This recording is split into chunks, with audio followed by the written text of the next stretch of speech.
Assalamualaikum warahmatullahi wabarakatuh. Yang terhormat Bapak, Ibu, dosen penguji, perkenalkan nama saya Muhammad Khairul Anam, mahasiswa PPG Guru Tertentu tahap 5 tahun 2025, bidang studi ekonomi di LPTK Universitas Negeri Jakarta dengan nomor induk mahasiswa 201772540038. Pada kesempatan ini, saya akan melaksanakan kegiatan pembelajaran dalam rangka uji kinerja dengan materi teori permintaan dan penawaran di kelas 11 SMK Terpadu Nurul Qadiri, Kabupaten Lampung Tengah. Terima kasih atas kesempatannya. Selamat menyaksikan. Wassalamualaikum warahmatullahi wabarakatuh.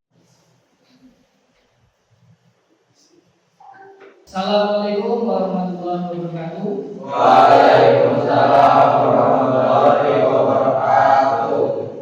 Bagaimana kabar hari ini anak-anak? Baik. Oke, sebelum kita mulai pembelajaran, alangkah baiknya kita membaca doa terlebih dahulu. Silakan ketua kelas untuk memimpin doa. Sebelum kita mulai pelajaran, alangkah baiknya kita berdoa. Doa mulai. Bismillahirrahmanirrahim. Allah ya sholli wa sallim daiman abada ala habibika khairil khalqi kullihim.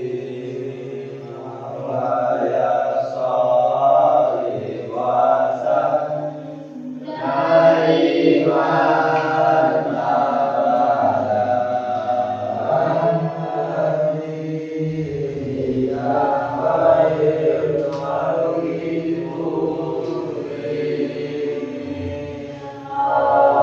Rabbi sholli sallim wa yassir amri wahlul 'uqdatam min lisani yafqahu qawli. Rabbi zidna ilma warzuqna fahma. Amin ya rabbal alamin.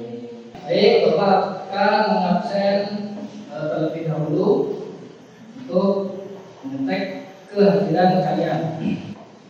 Ahmad Panji Ismail, Arif Ibu Prasetyo, M. Rizky Awan, Andika Saputra. Baik, untuk meninggalkan rasa patriotisme kita pada negara sebelum pembelajaran, alangkah baiknya kita menyanyikan salah satu lagu nasional.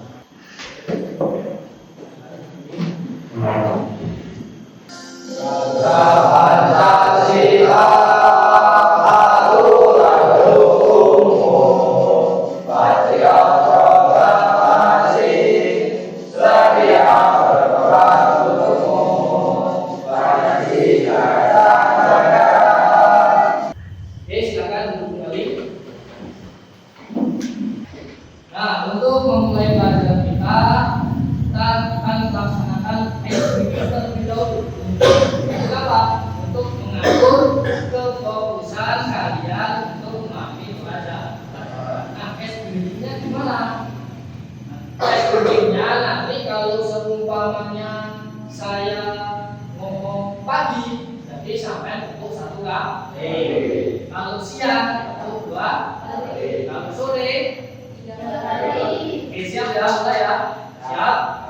Fokus. Siang, siang, sore, pagi, pagi, sore. Bapak mau buat kesepakatan dulu sebelum kita mulai pelajaran untuk cek kerapian kalian. Yang laki-laki apakah bajunya sudah dimasukkan semua? Sudah. Coba dilihat di bawah-bawah bangku, kira-kira apakah ada sampah? Coba lihat. Kalau ada, silakan ambil. Ada enggak? Sudah bersih? Oke, kalau sudah bersih, ada yang bawa handphone? Kalau ada yang bawa handphone, silakan dimasukkan ke tasnya masing-masing.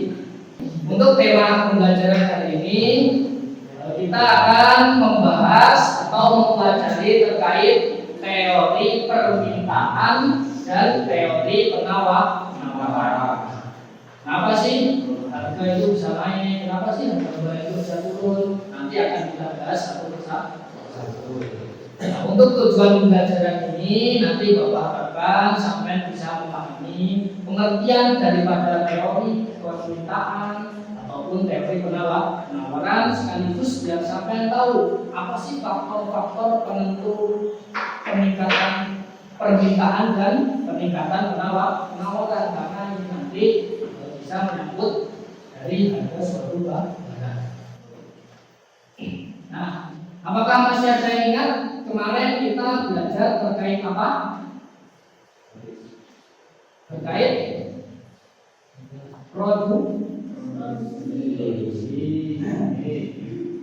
siapa ya, kapan ketika kita dikatakan sebagai produsen?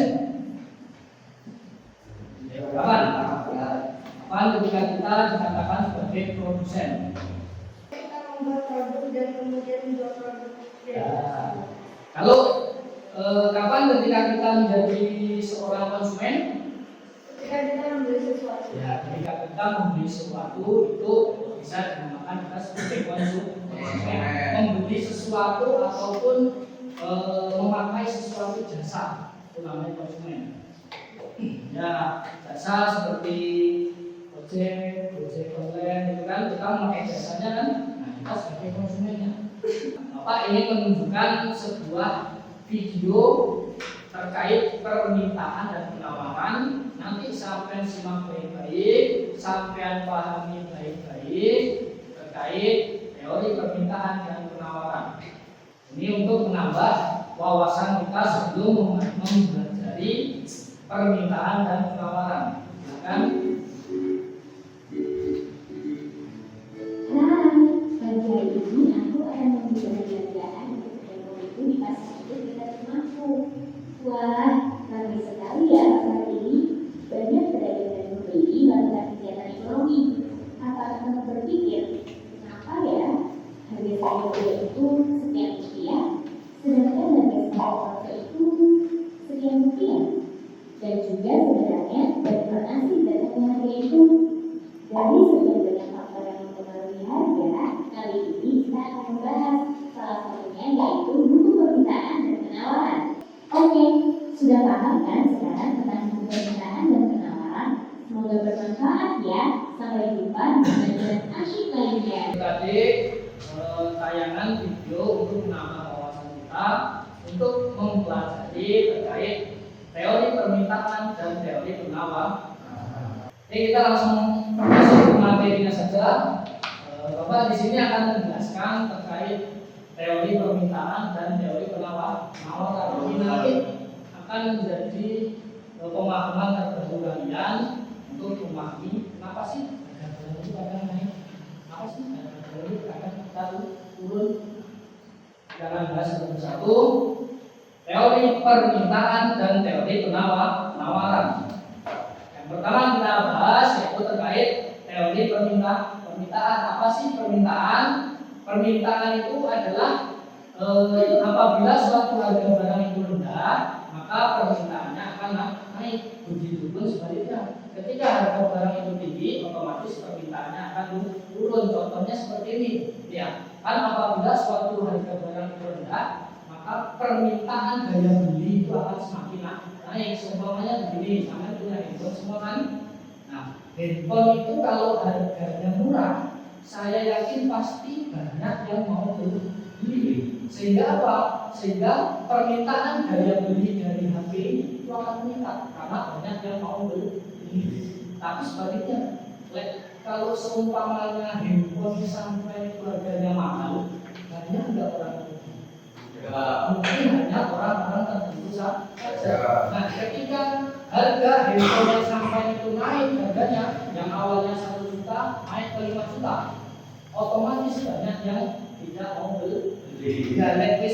Banyak yang nggak mau beli, itu otomatis nanti permintaan pembelian atau permintaan daya beli itu akan semakin turun. Nah, itu konsep permintaan. Nah, ada 7 faktor yang mempengaruhi penentuan suatu permintaan. Yang pertama apa? Dari harga barang itu sendiri. Yang sudah Bapak jelaskan tadi ya, kalau seumpamanya harga barang itu semakin tinggi, maka pembelian akan semakin menurun karena adanya mahal. Ada barang pelengkap dan juga ada barang metal. Yang pertama yang kita bahas itu adalah barang pengganti. Kalau barang pengganti ini sebenarnya lebih kepada fungsinya sih, lebih kepada fungsi. Kita tahu ada kopi, ada juga teh. Kalau kita biasanya minum kopi, itu kan bisa dialihfungsikan kepada minum teh karena kan sama-sama untuk menghangatkan tubuh. Ketika harga kopi itu semakin naik, kemudian muncul teh. Teh itu sebagai barang pengganti yang harganya lebih murah. Kalau masyarakat tahu ada teh yang lebih murah harganya, maka masyarakat itu akan berbondong-bondong memilih teh. Nah, kalau masyarakat itu banyak yang memilih teh, maka peningkatan permintaan daya beli terhadap teh itu akan semakin naik.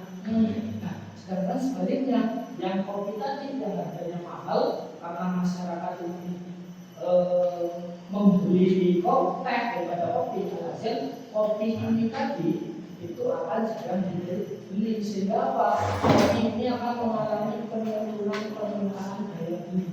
Dan yang keenam, ada jumlah penduduk di Indonesia. Ada yang tahu berapa? Di tahun 2025 itu terdapat sekitar 277 atau 278 juta manusia di Indonesia. Nah, ini nanti kalau seumpamanya masyarakatnya akan semakin banyak, maka permintaan daya beli barang juga akan semakin naik. Contohnya saja begini, dari 270 berapa juta itu makanan pokoknya semua makan beras. Nah, kalau saya makan nasinya dari beras. Nah, ini nanti kalau semakin banyaknya masyarakat, maka akan memerlukan beras yang lebih banyak, sehingga permintaan akan semakin naik. Nah, kemudian yang ketujuh, faktor terkait permintaan, kenaikan atau penurunan daya beli pada suatu barang, yaitu perkiraan harga di masa mendatang. Kemudian kita lanjut yang kedua, yaitu teori penawaran. Kita bahas dua pembahasan, teori permintaan dan penawaran. Yang kedua yaitu teori penawaran. Teori penawaran dapat dikatakan apabila semakin tinggi nilai suatu barang dalam hal harga, maka semakin banyak penawaran atau jumlah produksi dari barang tersebut. Itu namanya teori penawaran. Nah, kemudian ada 4 faktor yang mempengaruhi penawaran. Yang pertama dari harga barang itu sendiri. Apabila suatu barang harganya sedang naik atau lagi tren-trennya, maka barang tersebut akan ditawar oleh produsen. Kemudian biaya produksi dari pembuatan. Biaya produksi pembuatan. Biasanya kalau biaya produksi dari pembuatan ini mempengaruhi daripada penawaran. Kalau seumpamanya biaya produksi itu mahal, kita kan pasti cuma minta beberapa barang, karena kan produksinya mahal. Contoh saja, ya kalau kita mau memproduksi remote. Tapi kalau pembuatan remote saja sudah mahal, biaya produksinya itu mahal, maka otomatis kita kan cuma memproduksi sedikit. Jadi biaya produksi itu juga mempengaruhi. Tapi kalau remote ini buatannya murah, saya yakin kita bakal membuat remote banyak karena produksinya murah. Tapi kalau mahal, biasa cuma produksi sedikit. Kemudian yang kedua dari kemajuan teknologi. Saya yakin semakin majunya teknologi, maka biaya produksi akan semakin murah. Dan yang terakhir, pajak. Apabila suatu barang itu dikenakan pajak dan pajaknya itu ditingkatkan, maka otomatis harganya itu pasti akan naik. Oke, dari penjelasan tadi, apakah ada yang mau ditanyakan atau yang belum paham terkait teori permintaan maupun teori penawaran? Cukup? Sudah paham? Kalau sudah paham, kemudian kan sudah saya bagi kelompok kan tadi ya. LKPD sudah saya bagi berdasarkan kelompok masing-masing. Itu silakan sampai diskusikan masing-masing. Oke, silakan. Silakan diskusikan.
Apakah sudah selesai diskusinya? Kelompok 1 siapa? Kelompok 2? Kelompok 3? Sudah selesai? Oke, kalau sudah, silakan presentasikan hasil dari diskusi kelompok kalian. Saya akan membacakan hasil dari diskusi kelompok kami. Pengertian teori permintaan dan penawaran.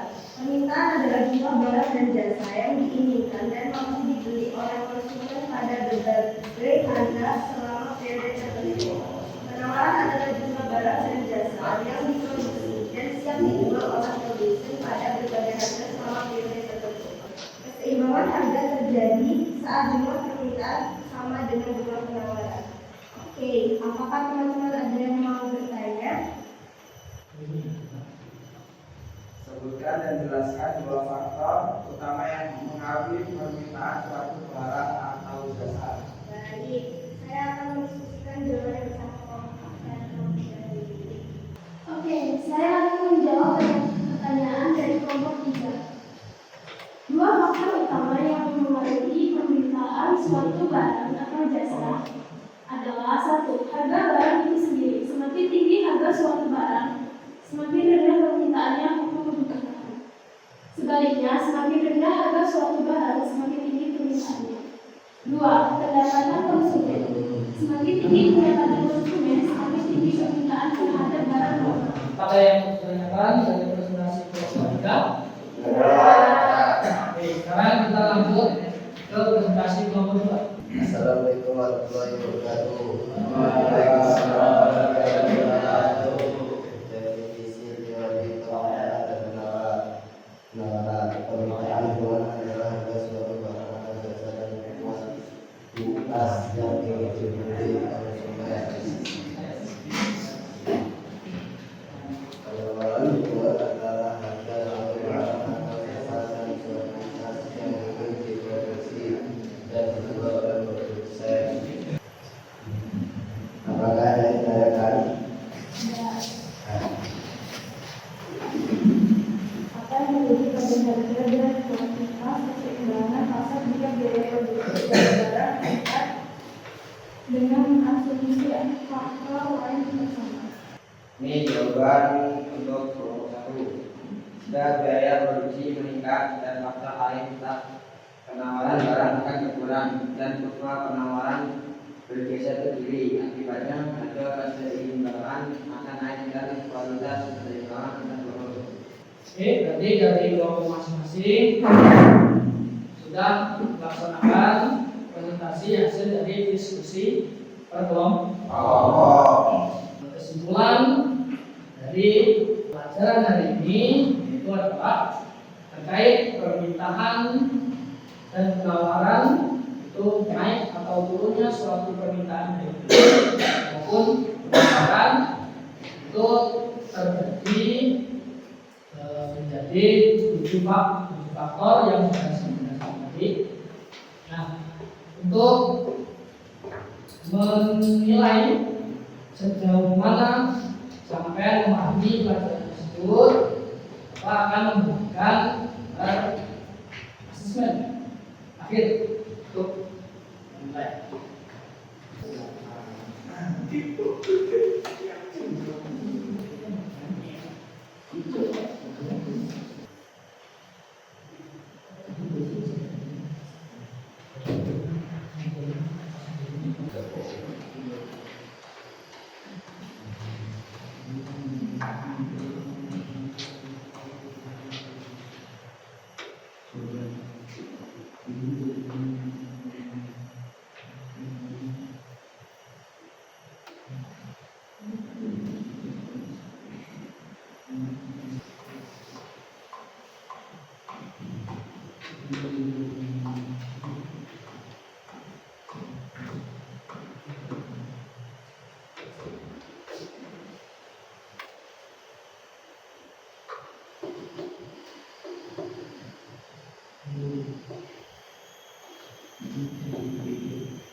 Sudah semua? Saya panggil satu persatu. Sudah dinamain semua? Saya panggil satu persatu. Nanti sampai kumpulkan ke depan meja dulu. Yang pertama dari nama Pak Ismail. Kumpul. Arif Ibu.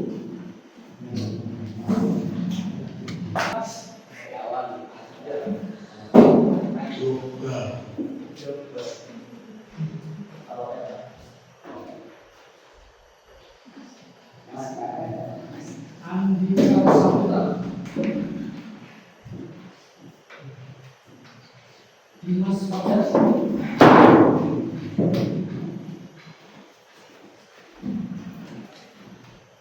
Nur Priyansya, Jimmy Pratama,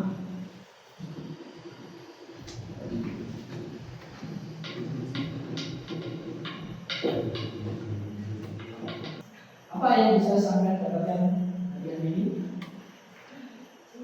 Penjelasan dari permintaan dari orang-orang. penjelasan dari teori permintaan dan pemahaman. Kita sudah belajar terkait teori permintaan dan teori pemahaman. Sudah paham semua terkait teori tersebut? Nanti bisa sampai menemukan pemahaman tersebut di kehidupan sehari-hari. Oke, sebelum kita selesaikan, saya mau buat es dulu biar sampai fokus untuk menjalankan hari-hari setelah. Silakan sampai berdiri. Coba laki-laki baris di sini. Pegangan pundaknya temennya. Udah lampunya. Udah. Telurnya ada dua. Sebenarnya dan tidak sebenarnya. Jadi kalau sebenarnya, kalau saya ucap maju, ya berarti maju. Kalau tidak sebenarnya, kalau saya ucap maju berarti siap. Fokus. Kuncinya fokus. Siap. Kita mulai. Keluarnya tidak sebenarnya maju. Fokus keluarnya tidak sebenarnya. Lompat kanan. Lompat kiri. Maju. Terus yang kedua, yang sebenarnya maju.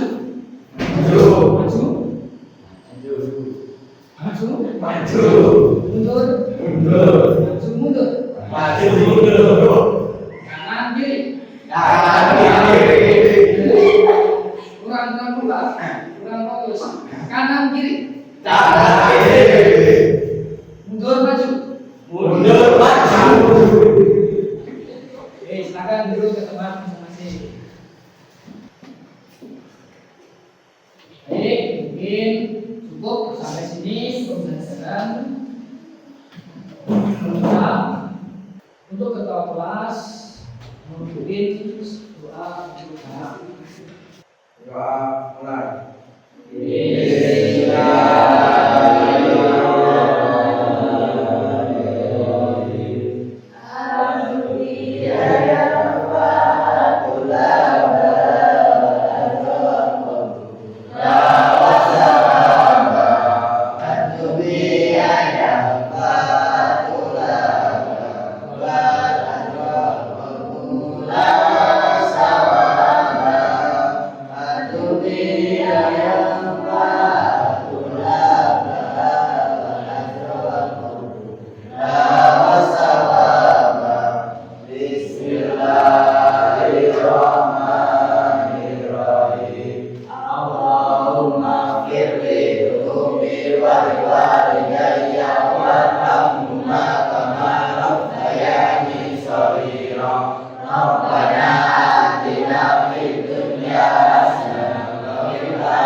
Assalamualaikum warahmatullahi wabarakatuh. Waalaikumsalam warahmatullahi wabarakatuh.